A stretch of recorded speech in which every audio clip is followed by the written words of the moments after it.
Hi everyone, my name is Vasudha. Welcome to my channel.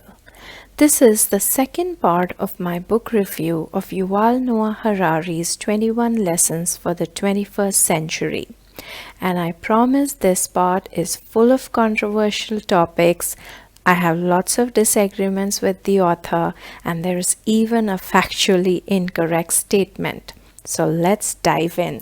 Part 2 is titled The Political Challenge. In this section, the author has picked 5 political issues that have occupied much of our imagination since many decades, namely community, civilization, nationalism, religion, and migration. Let's take a look at each of these one by one. Chapter 5: Community.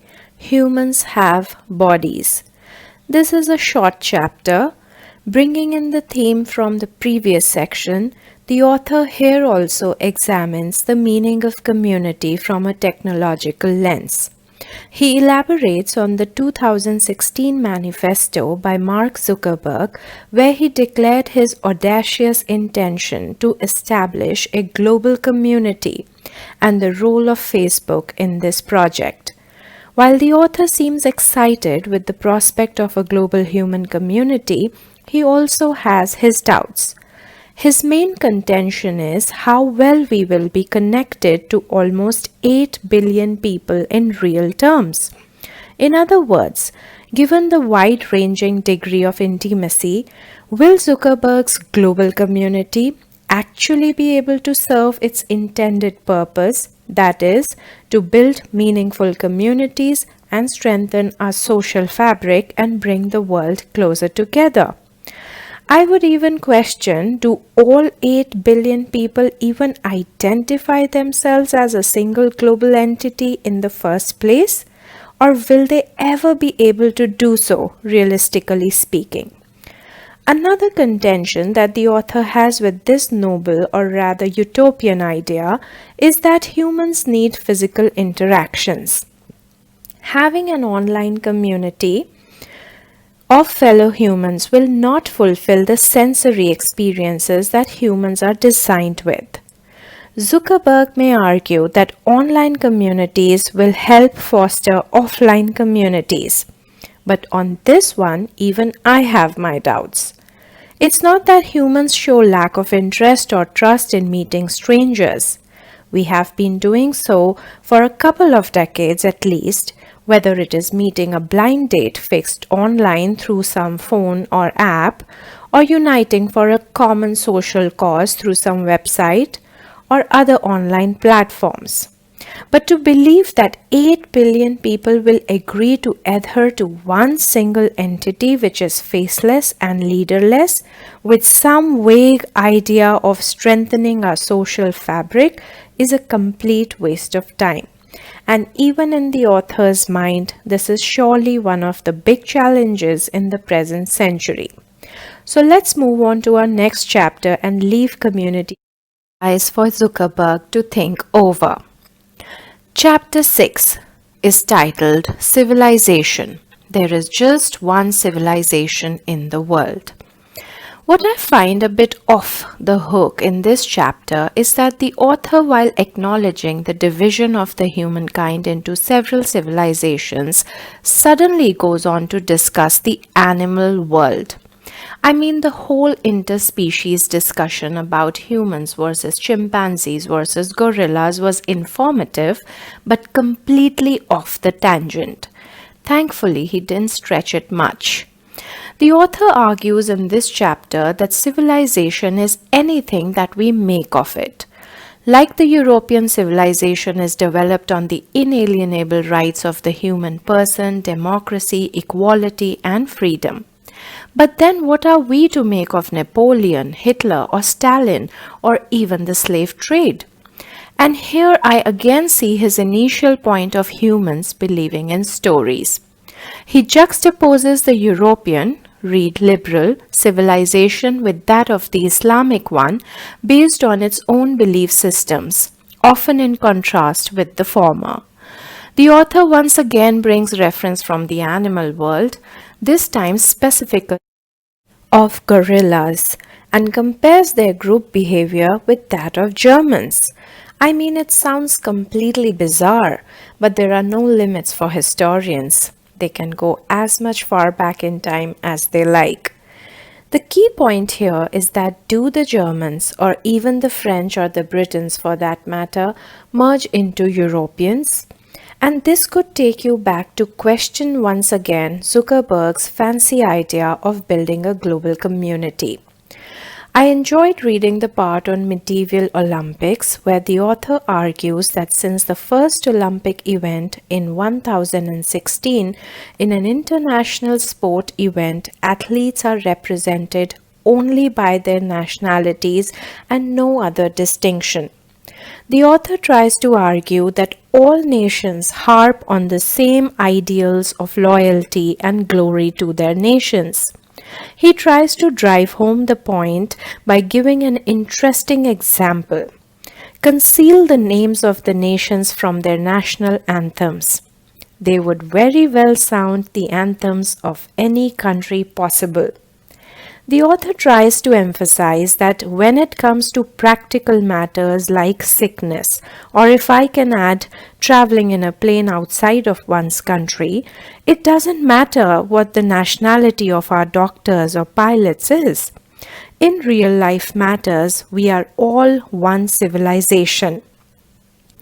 Overall, in my view, this chapter has been overshadowed by the theme of nationalism, which is dealt in greater length in the next chapter, and I wish the author had more to say on the challenges of and to civilization and how to overcome them. What he tried to communicate through this chapter didn't come out too clearly for me. It was an interesting read, but I couldn't understand why this theme deserved a separate mention when it was blended with the theme of the next chapter on nationalism. Anyway, let's look at the next one. Chapter 7 is titled Nationalism, Global Problems Need Global Answers. I found the very start of this chapter to be problematic. The author starts with the assumption, and I quote, "Given that the whole of humankind now constitutes a single civilization, with all people sharing common challenges and opportunities, why do Britons, Americans, Russians, or numerous other groups turn towards nationalistic isolation? I fail to fathom since when did the whole of humankind get constituted into a single civilization? Did I miss that part of history, or is the author using his historian license to create historical events which never existed? And why would the author think that if a nation turns inwards, it will become isolationist? Isn't globalization multifaceted? If one aspect of globalization is not adhered to, does that mean all other aspects would become redundant? Can't countries choose which aspects of globalization they would like to adopt and which ones to drop? Isn't China the best example of this model? It chooses those facets of globalization which suits its national interests the best, foregoing some parts of the globalization process completely, like the global social media part, for example, Facebook. Can we say then that China has driven itself into isolation? Moving on, the author discusses the myth of nation. He argues that the tales of heroism and stories of sacrifice are told and retold generations after generations to keep the spirit of nationalism alive and build up mass loyalties based on national glory and praise. On the one hand, he argues that it is unrealistic to expect people of having emotional connection with their fellow nationals whom they have never seen or even heard of, just like it is with global community. But on the other hand, he argues that there is nothing wrong with having national bonds. In fact, he even argues that without nationalism, we would be living in tribal chaos. This position sounded confusing to me. Next, the author emphasizes that the real problem arises when benign patriotism morphs into chauvinistic ultra-nationalism. Instead of believing that every nation is unique, humans start believing that their nation is supreme, which becomes a potential cause of violent conflicts as the world witnessed during the two world wars. You will also notice a factually incorrect statement in this chapter when the author states, and I quote, "During the Cold War, nationalism took a backseat to a more global approach to international politics."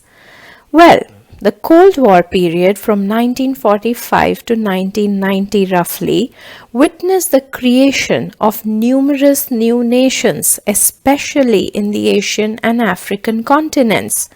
The nationalism movements in these countries were at its peak during the Cold War period. Also, post 1945, there was polarization of the world into two power blocs, and there was nothing like a global approach to international politics. Rather, there was a bipolar approach to everything under the sun. Also, I fail to understand why scholars adopt a binary perspective of the world order. If it's not global, then it has to be national. And because a nation-centric world order would not benefit the rest of the world, then global is the way forward. And Yuval Harari falls into this category of scholars I'm talking about when he states, and I quote, "Will we make a world in which all humans can live together, or will we all go into the dark? Do Donald Trump, Theresa May, Vladimir Putin, Narendra Modi and their colleagues save the world by fanning our national sentiments? Or is the current nationalist spate a form of escapism from the intractable global problems we face?" Why can't the author see this as a historical conjuncture to something that might unfold very differently from the previous historical events? Why do we have to be trapped in this national global binary? Yes, no doubt, there are some significant issues on which countries have to set aside their national interest and think more globally. The author sets aside three such issues: nuclear proliferation threatening world peace, ecological destruction and climate change, and technological disruption ranging from digital dictatorships to global useless class as discussed previously. But does that mean by not giving up on national interest in these matters, the countries are any less global? Are they not part of various international organizations and institutions while also being nationalist? Alternatively, can we say that countries that do fulfill their international obligations, whichever way they may be defined, become less nationalist? Germany is a case in point. While upholding its national interests, it also cooperates on many significant international matters. The author is right that there are these three crises enough to threaten the future of human civilization. But the answer certainly doesn't lie in going completely global. Yes, it demands concerted action on the part of the countries, but they don't necessarily have to give up their nationalism for a global cause. As the author himself states, and I quote, "A person can and should be loyal simultaneously to her family, her neighborhood, her profession, and her nation. Why not add humankind and planet Earth to that list? True, when you have multiple loyalties, conflicts are sometimes inevitable. But then who said life was simple? Deal with it." And that's what nations are doing too, Mr. Author. Overall, I had a lot of reservations with the author's assertions in this chapter, but in all objectivity, I did find this chapter an interesting read. Chapter 8 is titled Religion, God Now Serves the Nation. This was the most contentious chapter of the entire book for me. To begin with, the author thinks that the human scriptures were relevant, if at all, only in the Middle Ages, and that they fail to guide us in the present day era, marred with the challenges of artificial intelligence, bioengineering, global warming, and so on. Here, the point that the author fails to understand is that if the humans have not lost faith in the Holy Scriptures for centuries, rather their faith is still alive despite so many peculiar challenges that humans face in every century, then why would the Holy Scriptures all of a sudden become irrelevant in the 21st century? Religions have stood the test of time precisely because they contain timeless wisdom, and the faith of the masses has remained unwavered for many centuries because of that. The author doesn't seem to grasp that humans have faith in the supernatural powers of what they may call a God or Almighty, precisely because their God is supernatural. And all these problems are teeny tiny like a grain of sand when compared with the mighty powers of God. So the question of the relevance of Christianity, Islam, or Hinduism in the 21st century itself is irrelevant. Also, faith cannot be tied to a timeline. As long as humans live, faith will live too, because faith is an intrinsic part of a person's belief system. It is a personal relationship each individual has with God, even if a person chooses not to have one. Denying the existence of a supernatural power is also an implicit acceptance that it exists. Then, on the one hand, the author argues that in the pre-modern times, religions were able to solve problems which were wide-ranging, from technical to agricultural to the field of medicine. But on the other hand, in the present times, the jobs of the prophets or gurus have been taken over by the doctors, biologists, and surgeons, and therefore we cannot rely on religion to find solutions to our problems anymore, is to completely miss the point. Now, this is a classic science versus religion debate, which the author takes to an extreme level by stating, and I quote, "The victory of science has been so complete that our very idea of religion has changed." Now, this is the most preposterous argument I have ever heard, because science is a product of the cognitive abilities of human beings. Faith belongs to the spiritual realm, and comparing science with religion is like comparing apples with oranges. Also, science is not a priori to humans, but God is. Believers would know that God is the creator of every life form, not science. Human reason is limited, whereas, like I mentioned earlier, the powers of the supernatural forces are limitless. The reason why science has not been able to answer some of the biggest mysteries of the universe is precisely because the human brain is still evolving, and because science is only a field of study just like psychology or biology. Science is not God. What science tries to do is to explain various phenomena, simple or complex, through reasoning and logic, and by giving physical proof of the existence of those phenomena. But faith operates in the metaphysical realm, something that may not necessarily be seen or heard, but definitely be experienced.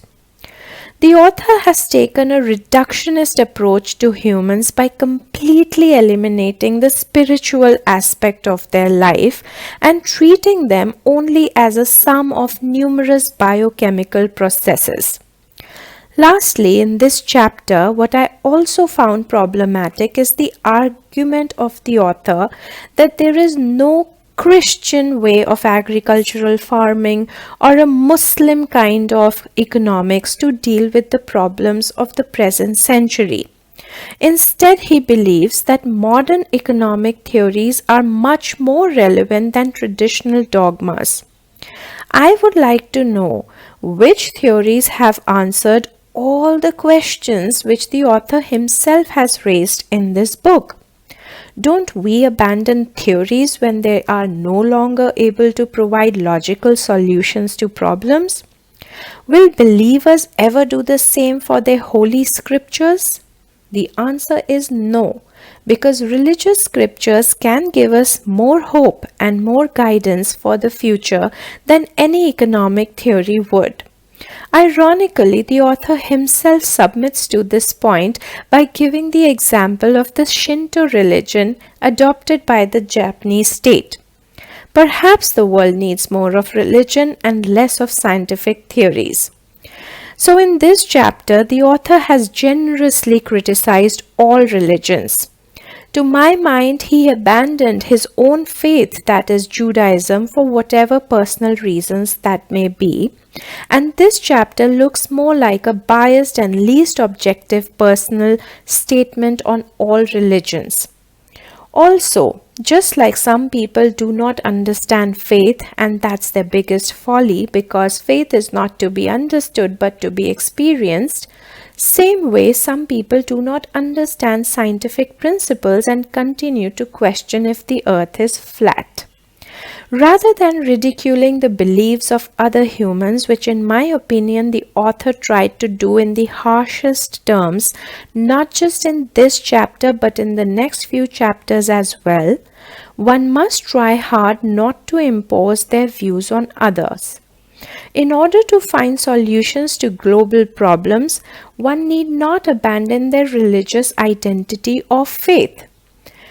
All in all, I had major disagreements with the author on his views on this subject. The next chapter examines the question of immigration through a cultural lens. Chapter 9. Immigration. Some cultures might be better than others. This is the last chapter of part 2 of this book.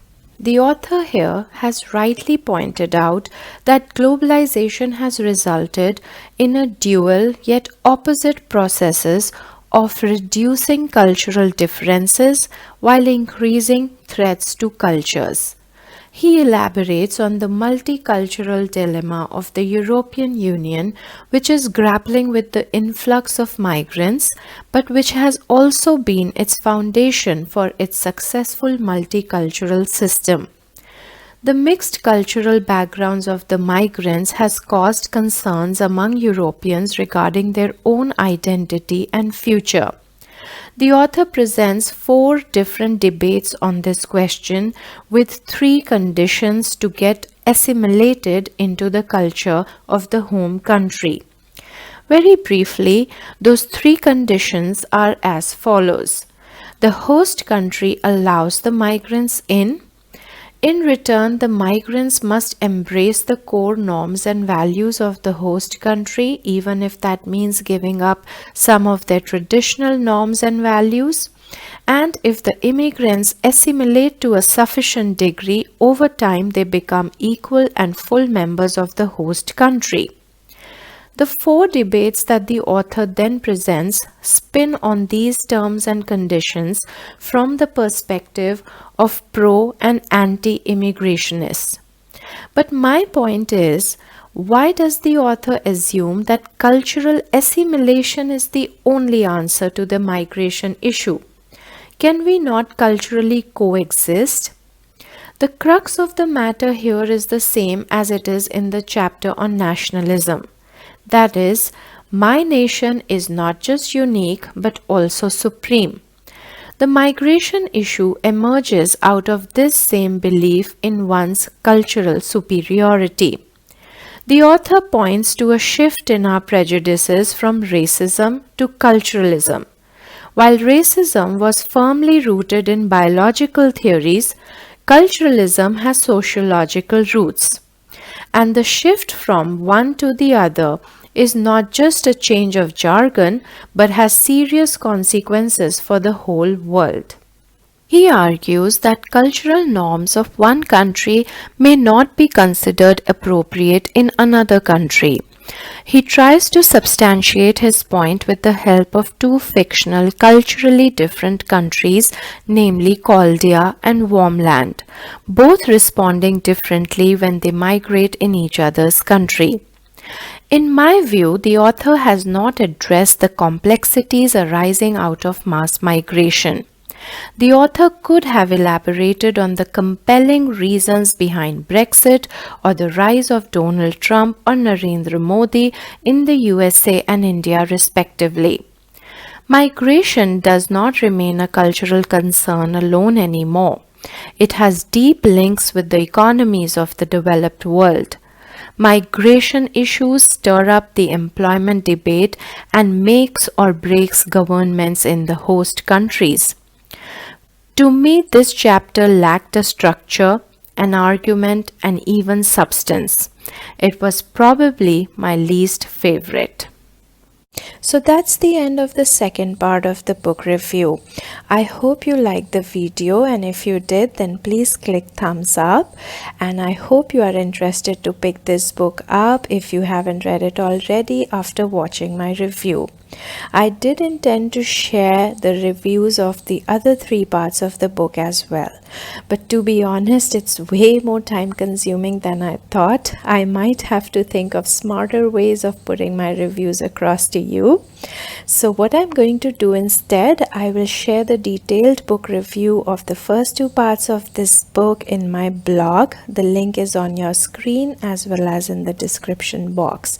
And if you are interested in learning about my review of the second part of the book, then please write that in the comment section below.